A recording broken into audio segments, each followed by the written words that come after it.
మంచి ఫలితాలు సంప్రాప్తిస్తాయి. తదుపరి కర్కాటక రాశి. కర్కాటక రాశి వారికి ఈ వారం చాలా బాగుంది. చతుర్థ లాభాధిపతి అయిన శుక్రుడు జన్మరాశిలో ఉన్నారు. ద్వితీయంలో రవి, బుధ, కేతువులు ఉన్నారు. కుటుంబ స్థానంలో కేతు అంత మంచిది కాదు. అదేవిధంగా రవి, బుధులు. తృతీయంలో కుజుడు. షష్టమ భాగ్యాధిపతి అయిన గురువు వ్యయంలో ఉన్నారు. వ్యయ గురువు అనేది చాలా ఖర్చుతో కూడుకుంది. ఖర్చులు ఎక్కువగా పెట్టిస్తుంటారు. ఖర్చులు ఎక్కువ అవుతుంటాయి. ₹1కి ₹10 ఖర్చు ఉంటుంది. అయితే అవి శుభకార్యాలకే మంచి ఖర్చులే చేస్తారు. ఒక సొంత ఇంటి కళ నెరవేరాలి, ఒక ఇల్లు కొనుక్కోవాలనే భావన ఏదైతే ఉందో అది నెరవేరుతుంది. అయితే మహాలయ పక్షాలు కాబట్టి ఇల్లు చూస్తే గనక కొనదలుచుకుంటే మహాలయ పక్షాలు అయ్యాక దైవీ నవరాత్రులు ప్రారంభమవుతాయి. ఆ టైంలో తీసుకోవడం చెప్పదగిన సూచన. అదేవిధంగా వాహనం కొనుగోలు చేద్దాం అనుకుంటారు, అది కూడా నవరాత్రులను తీసుకోండి, మేలు జరుగుతుంది. వివాహాది శుభకార్యాల విషయంలో సంబంధం చేదాకా వచ్చిపోయిందే, మళ్ళీ రాదే అనుకుంటారు. మళ్ళీ అదే సంబంధం మేము పిలవడం, మేము చేసుకుంటామని చెప్పడం జరుగుతుంది.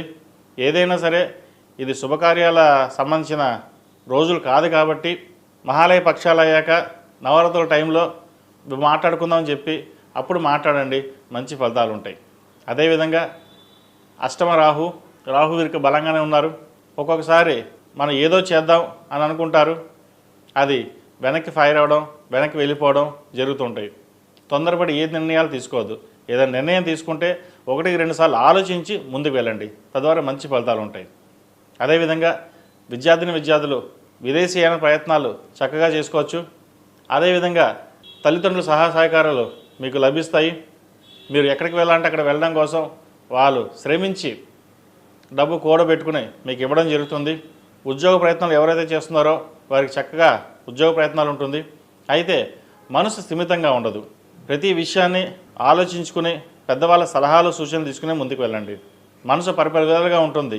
యూఎస్కి వెళ్దాం, ఇక్కడికి వెళ్దాం, ఎక్కడికి వెళ్దాం, ఎక్కడ చదువుకుందాం అనే భావన ఎక్కువగా ఉంటుంది.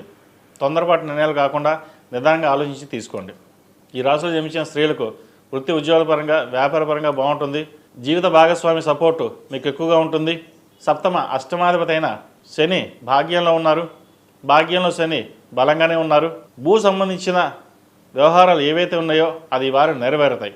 భూమిని ఎప్పటి నుంచి అమ్ముదాం, రేట్ రావడం లేదు, మార్కెట్ లేదు అని అనుకుంటారు. వాళ్ళంతా వాళ్ళు వచ్చి మిమ్మల్ని అడగడం, అది సేల్ అవ్వడం కూడా ఒక అందుకు మంచిదే. ముందు అమ్మేసి అప్పులు తీర్చాలనే మీ భావన ఏదైతుందో అది కాస్త నెరవేరుతుంది. ఇదొక అందుకు మంచి సూచిక అని చెప్పచ్చు. అమ్మేసి వచ్చిన ధనాన్ని అప్పు తీర్చి ఉన్న ధనంతో వేరే చోట ఇన్వెస్ట్మెంట్ చేయడం అనేది జరుగుతుంది. ఈ రాశివారు ప్రతిరోజు ప్రతినిత్యం దక్షిణామూర్తి స్తోత్రాన్ని పఠించడం, ఓం నమః శివాయతో దీపారాధన చేయడం, అదేవిధంగా ఆరావళి కుంకుమతో అమ్మవారిని శుక్రవారం నాడు, మంగళవారం నాడు పూజించండి, మంచి ఫలితాలు ఉంటాయి.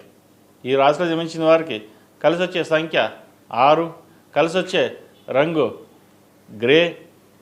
అదేవిధంగా ఏదైనా పని మీద బయటికి వెళ్ళేటప్పుడు మంగళవారం కానీ గురువారం అడిగిన వెళ్ళండి, మంచి ఫలితాలు ఉంటాయి.